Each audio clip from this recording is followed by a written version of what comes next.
Hey there, it's Pete with GCI Turf. Hope you're having a great day today. And boy, look at that 419 Bermuda right there. It is glowing like a new penny. From this angle, this looks really, really good. This is about as good as Bermuda grass could ever look. But when you get over here, it ain't looking so great. A little history on this field. We've been treating this girl softball field for years. Always looks incredibly good. It's one of the nicer fields that we typically manage. Today's Friday. I got an email yesterday, which would have been Thursday, and the email kind of went like this: hey Pete, something's wrong with the field. Almost overnight, the field just went kaplooey, and I've got these large dead spots. So the only thing I know that can take out a bunch of turf overnight is army worms.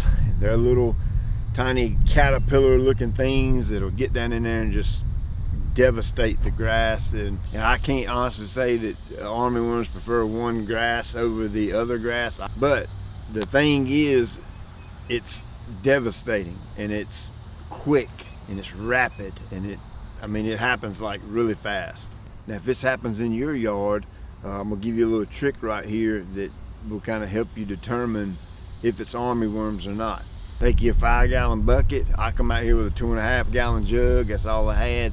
And put your little dishwashing liquid in there and come out to where the good grass meets the damaged grass, kind of right on that line, and then just soak the ground with that water and dishwashing liquid solution.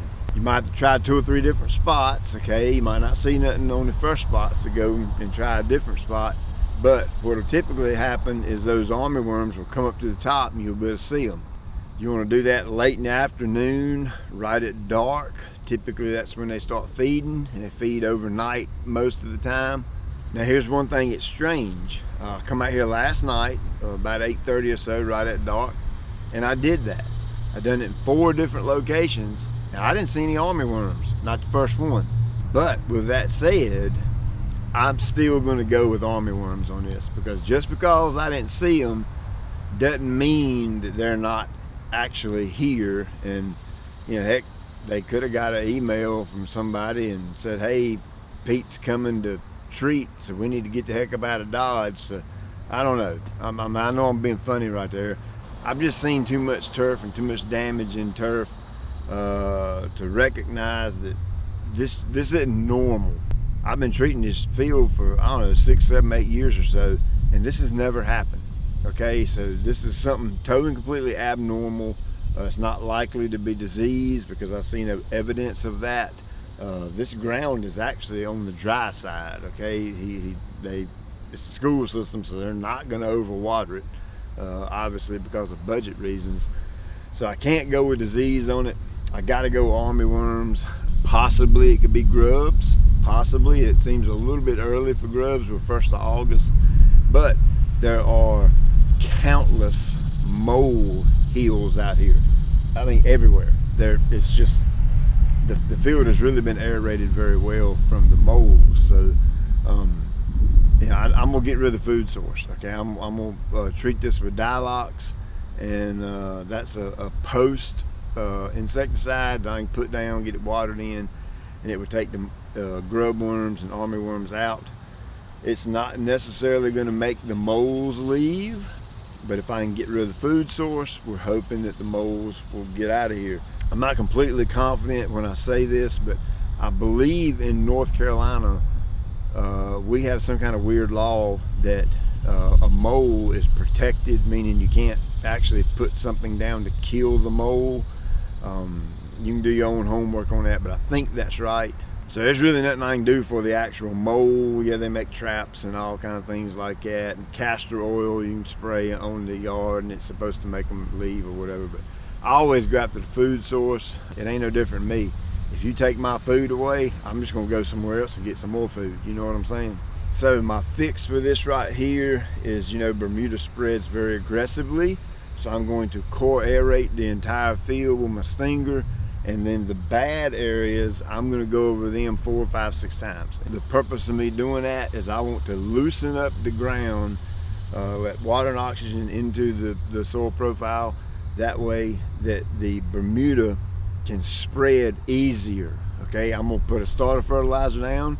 I'm gonna also spray this with a heavy shot of 505 and Cal-Tide. Of course, I'm gonna put the Dialox down too. That way I'll have a food source for the Bermuda to really start growing back aggressively and hopefully fill this area in. I got about 30 to 45 days of growing left for Bermuda. So I'm gonna probably come out here and check on this field once a week. Probably bring me a bag of fertilizer once a week every time I come, and may end up hitting these bad spots with a little bit of spoon feeding to really push the Bermuda as hard and as fast as I can push it, because I want this filled in and covered up and covered the ground up before the first frost hits. So again, Dialox going down to kill the armyworms or grubs, whichever one might be here, or both. I'm gonna put a starter fertilizer down and spray it with 505 and Cal-Tide to promote growth for filling in, and then the core aeration is to loosen the ground up so that when the Bermuda starts spreading real violently or aggressively, it can just do that a lot easier. A lot easier for rhizome and stolons and things like that to spread on the ground and in the ground when the ground is loose versus when the ground's hard. So that's my thought process on that. So let's get at it and get it done.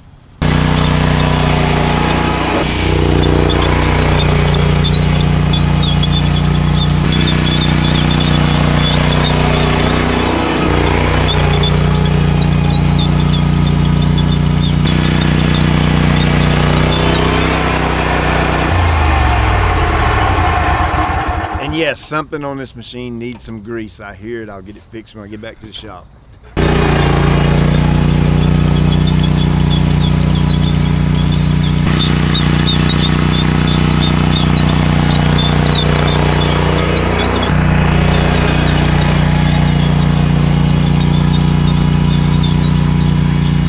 Well, I was plugging and I may have just found the bad guy.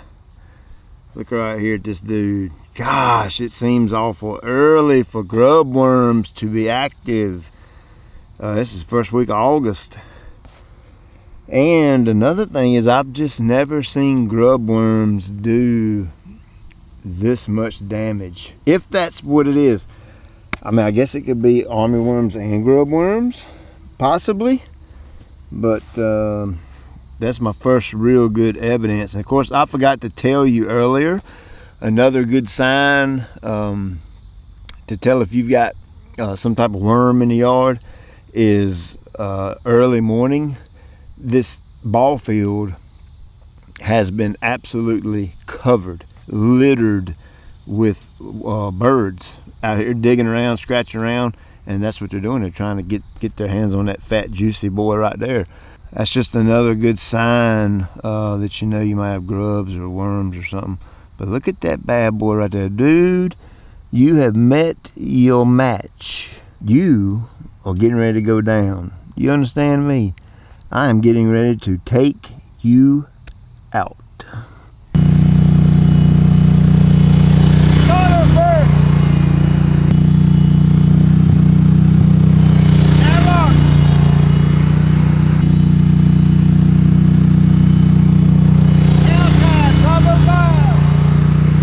And of course, you want to get the water on it and water this in. The application order doesn't really matter in this case because I'm watering it. The way I'm watering this is 15 minutes per zone. I think it's 6 zones out here. And I'm gonna run that twice a day, so about 30 minutes a day. And I'll come back in about a week and check on it and then make some watering adjustments and probably cut back on the water a little bit. Probably fertilize it again. May not fertilize the entire field, but probably just the bad spots, so that way I can get some nitrogen right there, some more nitrogen right there, and that way the Bermuda will chase after it and go get that food. I'm shocked. I can't believe, and I found more grubs as I was plugging. There's just more grubs started coming up. I am shocked. It is the first week of August and we've already got grub worms, and I mean, I gotta attribute the damage to that. I mean, I found the evidence, not to say there aren't army worms here. I don't know, I didn't see any, but who knows, but the Dialox will take care of both of them either way. So, hey, follow me on my Instagram. I'll probably won't do another video out here, but I'll probably do updates on my Instagram as I come out and check it out, and you can kind of watch the progress, how it heals up and that kind of thing. So we got to get this thing healed up in 30-45 days because we're going to paint it this coming spring. Of course, we don't want to be painting dirt. We want a good canvas to paint, and so you know, we just got to get it filled in pretty quick. And kind of coming down to the wire, that big ball of goodness ain't gonna be blazing hot too much longer. So hey, as always, I appreciate you taking time out of your day to watch. I'll check you later.